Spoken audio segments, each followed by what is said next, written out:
What's the point of a console if there are no games to play on it?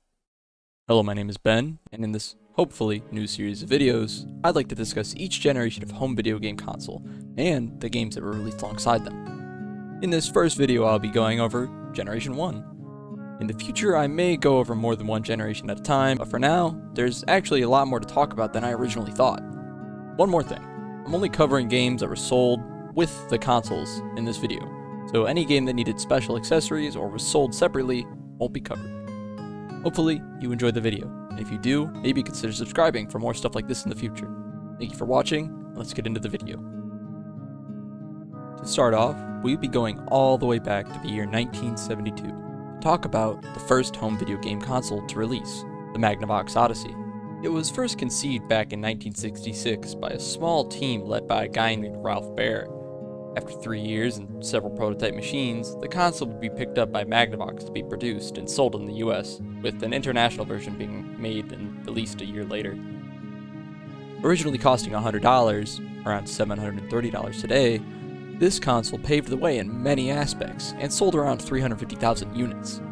Unboxing the console, you would find the usual contents: the console itself, 2 controllers, and around 10 to 13 games depending on what country you bought the console in. There were also a few unusual contents like playing cards, paper money, poker chips, and TV overlays. These more unusual items would be used with the various games that came with the console. Since the console itself isn't really that powerful, being only capable of drawing 3 dots in a line, most of these astoundingly named games were very simple in design. Games released for the console would be on these sort of cards that had numbers printed on them. The manual would refer to each numbered game name. So let's start with game number 1, also known as table tennis.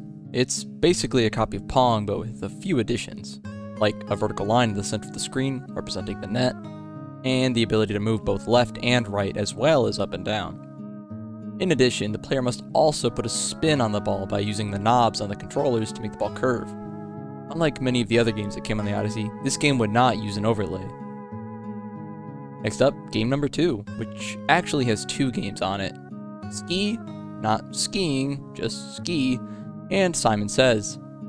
The game Ski would heavily rely on the overlay, and would have the player move through the course displayed on it as fast as possible, while a second player keeps track of the time and such. You can also be penalized for going off track and accidentally lighting up any obstacles like trees and rocks. The other game on the second card is Simon Says, and also has an overlay included with the game. This is a 3-player game, where 2 players must race to touch the body part of the chosen character's picture, while a third player calls out what part to touch, based on a deck of cards included with the console. Game 3 is a step above 2 because, if you can believe it, it has 3 games on it. Well, it sort of actually is 4 games, but I'll cover that with the next game card. On this card, the 3 games are tennis, analogic, and hockey. Tennis is almost an exact copy of table tennis on card 1, but the vertical line in the center of the screen is missing. This game also features an overlay to improve the experience. Next is analogic, a 2-player math game that doesn't actually really need to be a video game. Players can move to either square depicted on the space-themed overlay, based on if the number on the square is even or odd. Depending on what planet the players start on determines whether you are even or odd. Last on card 3 is hockey, another 2-player game where players must use the paddles to hit the ball into the other player's net. It's, again, sort of like a Pong console. It came with its own overlay, and yeah, that's about it. It's hockey, or the Odyssey. So this next game I'm going to cover solo because it uses both game cards 3 and 4. Football is one of the more complex games featured on the console, with players needing to use dice and playing cards in addition to what is happening on screen. To simplify this, the game is split into 2 parts. On game card 3, kickoff, passing, and punting plays are done, while card 4 covers running plays. While it sounds complicated, since the game uses card 3 as a base, gameplay without the overlay and other complications just sort of looks like Pong. On to card 4 properly now. This card features 2 games besides football: Cat and Mouse and Haunted House. They sort of rhyme. Cat and Mouse is a 2-player chase game that has 1 player play as the mouse while the other playing as the cat. The mouse attempts to return to his house and the cat tries to catch it. There's an overlay for this game that has a grid pattern and blue-colored boxes indicating walls. Players are supposed to avoid these walls, but there is nothing stopping them from just going through them. Haunted House, the other game on the card, is another two-player chase game that makes use of clue cards and is played on the Haunted House overlay. One player plays as the detective and tries to collect all of the clue cards, while the other player plays as the ghost and tries to stop them. I did a more in-depth description on this game in one of my other videos. I'll link that down below in the description, near the like and subscribe button. Card 5 has two games on it, with one called Submarine and the other being Wipeout. Submarine has an overlay and has one player control the so-called submarine with the goal of going around the track displayed on the overlay. The second player plays as another enemy submarine on the left side of the screen and shoots torpedoes at the first player to stop them. The first player must make it off the board 3 times to win and will then switch places with the second player. Wipeout is a racing game that uses both a track overlay and a game board. One player does laps and tries to go as fast as possible, while the second player keeps track of time and tries to shoot at you. Card 6 has two games, Roulette and States. Roulette is a game of chance where players bet with chips included with the console, and randomly spin their controller dial to launch a spot at a roulette wheel overlay. It doesn't really work that well, and most of the time the dot just flies off screen. Also, it's a bit of a weird inclusion in my opinion. The other game is States, and is an educational game played with an overlay of the United States. It also uses a deck of 50 trivia cards with a question about each state.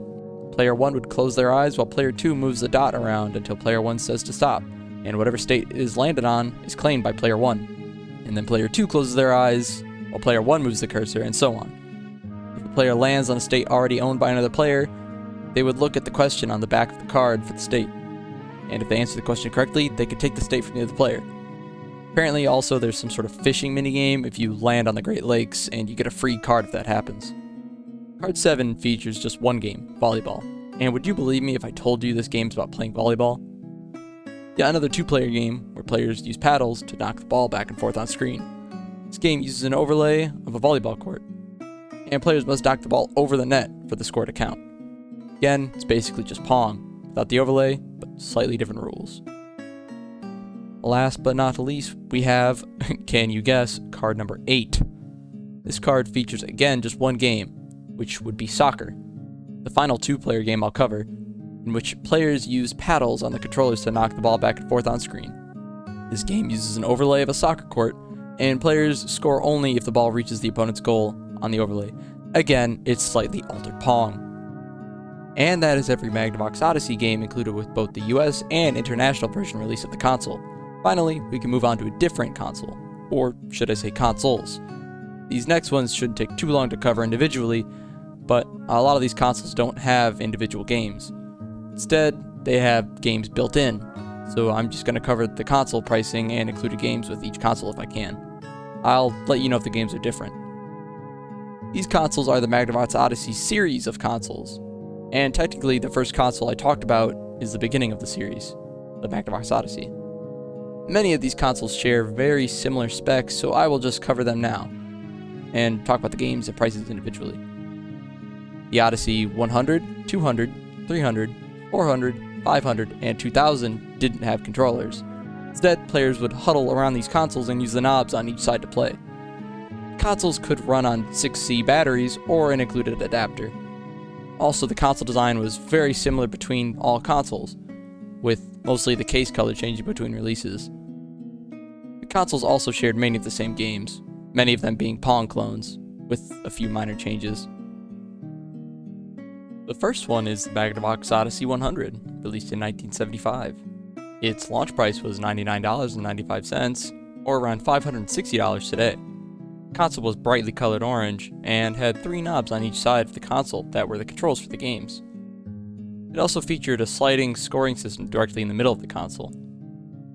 It came with 2 pre-installed games, tennis and hockey. From what I could tell, the games included on the series of consoles are the same as the ones from the original Odyssey, minus the overlays, so I won't exactly cover them in detail. The Odyssey 200 would be released alongside the 100, as a sort of deluxe version. It looked very similar but differed in color. Priced at $129.95, or around $730 today, it featured a few improvements over the 100, These improvements included hardware upgrades and the addition of a 4-player mode for the 3 included games, making this console the first to feature the option. Although it didn't have 4 controllers, and only 2 players could play at a time. The games also implemented a rudimentary scoring system into the games that had dashes appearing on the screen to show points. These games included were the same as the Odyssey 100, but also featured a third pre-installed game called Smash, apparently based on a sport called squash. In October 1976, the Magnavox Odyssey 300 would be released for $69, nice, or around $366 today. This console featured the same 3 games as the Odyssey 200, but featured a couple of changes. First of all, the console itself no longer had knobs for horizontal control, and the console had built-in difficulty levels for each game included. Since the console shared the same games as the 200, I won't be covering them. Although I will mention that they were altered slightly because of the horizontal knob being removed from the controls. The Odyssey 400 would be released in 1976 and cost around $100, or around $530 today. For the most part, this console was an updated version of the Odyssey 200, and shared the games and systems. The only difference was that this console implemented the on-screen scoring from the 300. The Odyssey 500, released alongside the 300 and 400, makes up for the 400's lack of change by featuring a ton of improvements. It cost $130, around $689 today, and was basically a deluxe version of the 400. This console featured color graphics, a first for the series of consoles, and a 4th game. This game would be soccer, and is basically the same as the other games. Again, it's just Pong with window dressing. The games this time around did feature rudimentary characters though, instead of just the standard dots. However, this console did not include the 4-player option. Alright, now things get a bit weird because we're jumping over to the Magnavox Odyssey 4305. This is a pretty strange object that isn't really a console. It's more like a TV with a built-in Odyssey. It is either a built-in Odyssey 300 or 500, and costs around $500, around $2,651 today. And it was released sometime in 1976. It featured 2 wired controllers that appear to have only 1 knob on them. I assume it had the same games associated with the previously mentioned consoles, but not much is known about these as they are quite rare today, and I don't even know if you'd call it a home console. Back to more standard consoles, there's the Magnavox Odyssey 2000, released in 1977. And I can't find an original sales price, but I would assume it was around $100 to $200.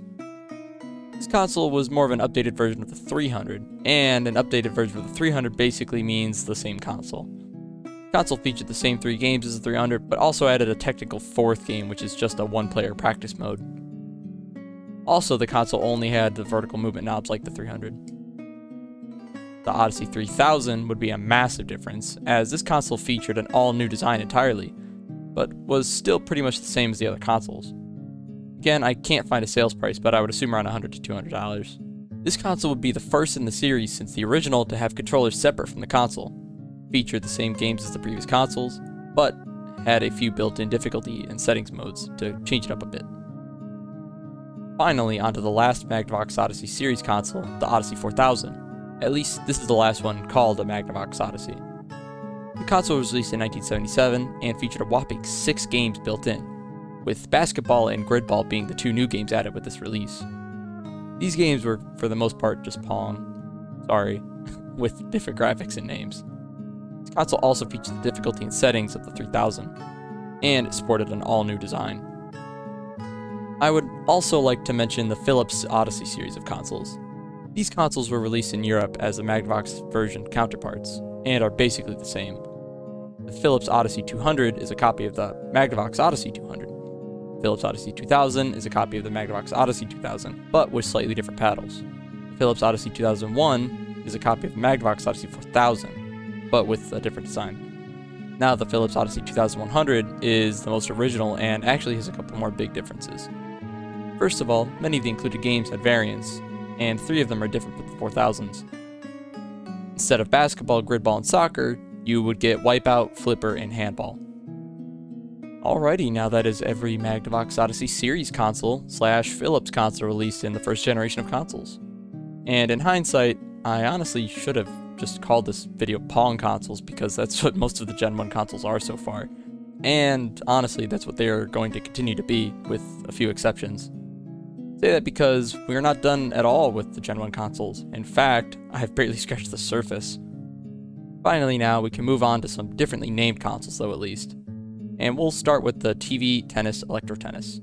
Fortunately, it's just another Pong console, but it is actually the first home console to be released in Japan.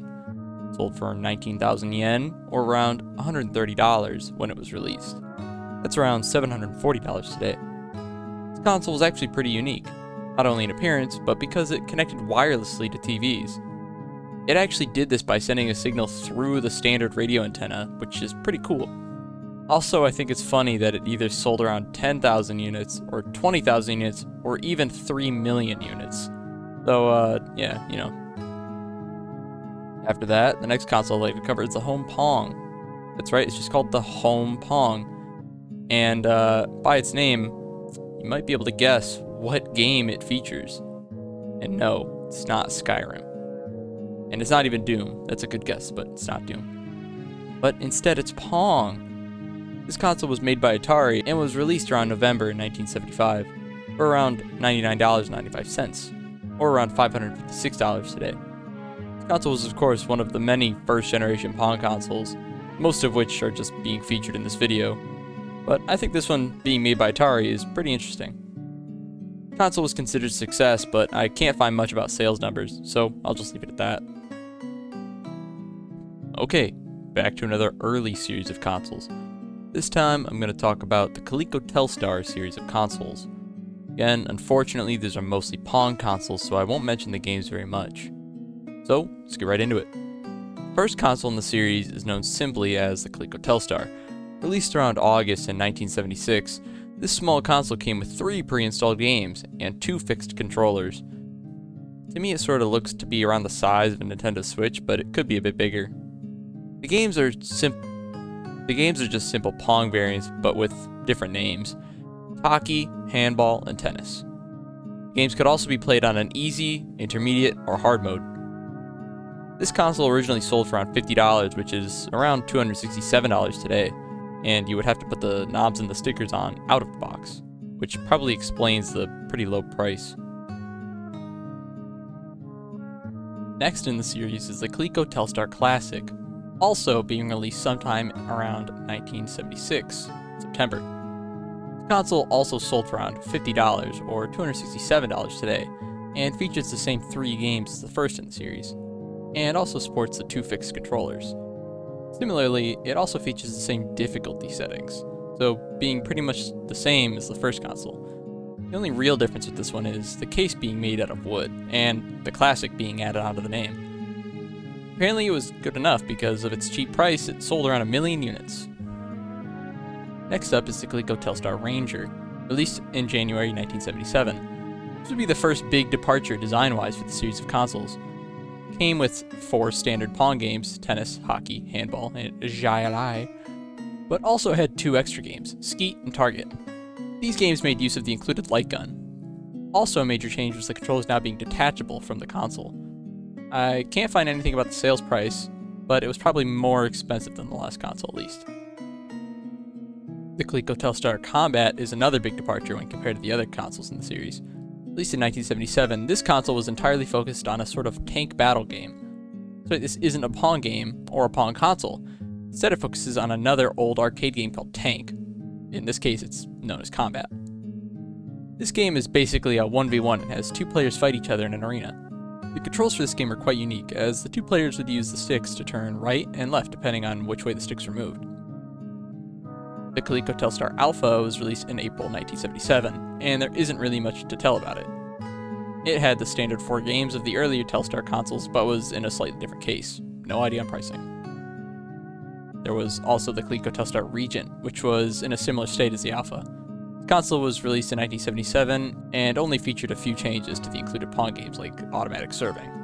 Again, no idea on pricing. The Coleco Telstar Galaxy was released in 1977, and has some really interesting features that not many other consoles around this time had. First of all, this console could be played by up to 4 players, with 2 controllers built into the case and another 2 being separate control pads. Secondly, players could actually verse an AI opponent if they wanted to. The 10 included games being in color also meant that this console in a lot of ways was the best first generation console of its time. And with this thing featuring color, which was pretty high-end back then, I assume it made this console cost quite a lot. Unfortunately, on top of that, this console would also only be released in a limited amount, which makes it quite rare today, so not much else is known about it. The Coleco Telstar Gemini was released in 1978, and again features some cool stuff. Unlike many other consoles around this time, this console wasn't dedicated to Pong games. Instead, it had 2 shooting games and 4 pinball games. The shooting games made use of the included light gun, and the pinball games used the buttons on the side of the console to control the flippers. Also, the case design looks to be like a modified version of the Galaxy. Next up is the Coleco Telstar Colormatic. As the name implies, these games are technically in color. What I mean by that is that these games, instead of being in black and white, instead had a different background color, like blue and white, or blue and black, something like that. The console featured the same games as the Alpha, but obviously these games had the color added to them. The case was brown and featured some of that lovely wood paneling that old things used to have. A less obvious change is that the controllers are now separate from the body of the console. Still no idea on pricing. The Coleco Telstar Colortron was basically a Colormatic in a smaller case. It was released in 1978 and features the 4 built-in games. This time around, the games all shared the same color palette, unlike the Colormatic. Final stretch, we've got the Coleco Telstar Marksman. Released in April 1978, this console is actually pretty interesting because it featured a light gun, in addition to the standard Pong games. In short, this console was basically an updated Coleco Telstar Ranger, but it just had a few upgrades, like the games being in color, and yeah. Last but most certainly not least of the Coleco machines, we have the Telstar Arcade. This is one of the strangest looking consoles, but also one of the most advanced Pong consoles ever released. It's actually a disservice to even call it a Pong console because it actually made use of these triangle-shaped cartridges, which had a variety of games on them. There were racing games that made use of the wheel side of the console, shooting games that made use of the gun side, and a basic side that was used for all the other games. This console came packaged with only 1 cartridge, but actually 3 games were packed onto it. The games were Road Rage, a racing game, Tennis, which is Pong, and Quick Draw, which is a little shooting game. And that covers just about all the Coleco Gen 1 consoles, but we still have a few more big early consoles to cover. These next few consoles that I'm going to cover in series are the color TV game consoles. Now, these are actually quite interesting because they're actually made by Nintendo, and even predate the Famicom, as the company's earliest consoles. There were 5 consoles made in this series, but only 4 of them were really popular, and all of these were also only available in Japan, so keep that in mind. First up is the Color TV game 6. No, not 1, 6, which released June 1st, 1977, and cost 9,800 yen, or around $60 then, or around $347 today. It consists of a small orange case with 2 built-in control knobs for removing the paddles in-game. Out of the box, it required batteries to power it, which wasn't too uncommon around the time. Other than that, this was of course a pretty basic Pong console, and it came with 3 games: tennis, hockey, and volleyball, although they could also be played in doubles mode, which led to the 6 being added to the name. It was quite popular in Japan and sold around 1 million units. About a week after the Color TV Game 6 released, the Color TV Game 15 released, and was sort of the deluxe version, selling for 15,000 yen, or $105 then, or around $530 today. It came packaged with, can you guess, 15 whole games, or rather 15 Pong variants, which by the way, the Color TV 6 also technically had, but could not be accessed without modification. This is because the Color TV Game 15 is just an enhanced version of the TV Game 6, and there were, on paper, only a few differences between them. The console itself was orange and had detachable controllers that could be stored on the console. Also, I believe this console came packaged with a power adapter and did not need batteries, although it probably could also take them if you wanted. As for the games, I believe it's just the same Pong games as the 6, but with more modes or difficulties added up to 15. This console was the most popular in the series and sold over 1 million units. The next console in the series would be the Color TV game Racing 112, being released June 8th, 1978. Sold for around 12,000 yen, or $84 then, or around $400 today, and was, as the name implies, a console that came with a racing game. The console was quite large and came in an off-white color. It also had a wheel sticking out the front if you couldn't tell, and it had a lever on the side for speed. These were obviously included for the racing game. It also came with 2 controllers and a power adapter, although I'm not sure if the console had any of the games on it that needed the regular controllers or if it was just the user's preference. This console was also the first project that legendary game developer Shigeru Miyamoto worked on. sold around 500,000 units. The final big release of this series of consoles is the color TV game Block Breaker. This console was released April 23rd, 1979, and cost 13,500 yen, or around $95 then, or $410 today. The console was small and had an orange case color, and the Nintendo logo was prominently displayed up front. This was a single-player console, so only one knob was included on the console's controls, sort of making this like a little handheld console. This console came with a clone of a game based on Breakout. It featured 6 different board layouts, and the player could choose what layout they wanted. This console was also designed by Miyamoto. The final console in this series was the computer TV game, and was released sometime in 1980. Not much info about this one, because it was produced in limited amounts and is quite rare today. The console was white and looked more like some sort of computer than a home console, which is probably why they called it a computer TV game. Also, it featured a game called Computer Othello, which is a game that I never actually knew the name of until now, and I probably produced wrong anyways. And with that, I've covered quite a lot of the big name home consoles of Gen 1. However, I have barely scratched the surface when it comes to all of the consoles in Gen 1. If you can believe it, there are actually 962 consoles in Gen 1. Isn't that insane? Even though most of them are Pong consoles, I do feel a bit bad about not covering them all, but it's a bit unrealistic for me to do that. But just for fun, I thought I would cover some real quick that I like the look of. I won't cover these too in depth, but I'll shout them out for the 5 people that might know them. There was the TV Fun Pong console, released in 1977. The Home TV Set PP600 Pong console. The TV Jack series of consoles, which were also all Pong consoles. The TV Master series of consoles, Pong consoles. CompuVision Pong console. The Video Sport Pong console, 1981. The Leader Pong console, which I believe is a Russian console also. Amprod television game? I think I'm pronouncing that right. Amiprod television game? Believe it or not, Pong console, 1977. The Apollo 2001, no, not the space mission. This is a Pong console we're talking about here, guys. Also released in 1977, etc. And plenty more that I just can't cover in one video. Maybe in the future I can go over some of these more in depth, but I think I've covered enough for this video.